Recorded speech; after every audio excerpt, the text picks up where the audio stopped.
Ngingakusiza-ke Mnumzane. Hawu yebo, ungangisiza. Kukhona nje inkinga encane kimina. Iyiphi leyo nkinga baba? Hhayi phela ayabhamba-ke amagwinya ehhotela, awafuni ukungena epalini. Ngiyadideka, ukhuluma ngani Mnumzane? Amagwinya, ihhotela, ngoba lapha kufika abagulayo kuphela. Yebo, uqinisile, kufika abagulayo kuphela. Kodwa-ke nami ngiyagula nje, angithi ngiyasho ngithi ayabhamba amagwinya ehhotela, awafuni ukungena epalini. Ngiyacabanga Misi ukuthi impela nje ayabhabha ngempela amagwinya. Kuzomele umtholele udokotela wengqondo. Awubheke ukuthi umncane kanjani, uyaphapha engathi uyaphapha-ke kodwa manje.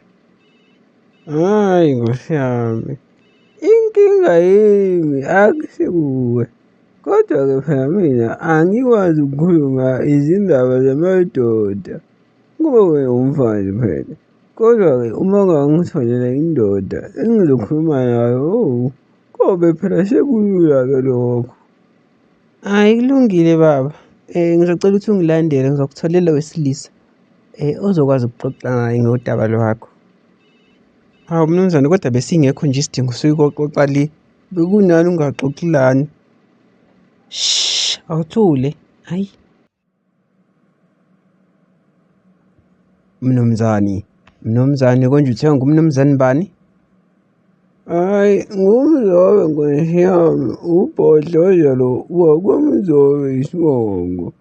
Nkosi yami, ngazalwa ngesikhathi sezimpi-ke mina. Okay, ngiyakuzwa. Manje kwenze njani? Kubuhlungu kuphi Mnumzane? Hhayi, akukho lutho. Inkinga nje iyodwa vo, alifuni ukuvuka ipipi. Hhayi, ngineminyaka ewu-50 Nkosi yami. Liyeke Mnumzane, usumdala manje. Ngiyacabanga ukuthi nalo lukhathele kade laligudla. Hawu Nkosi yami, ngiliyeke kanjani?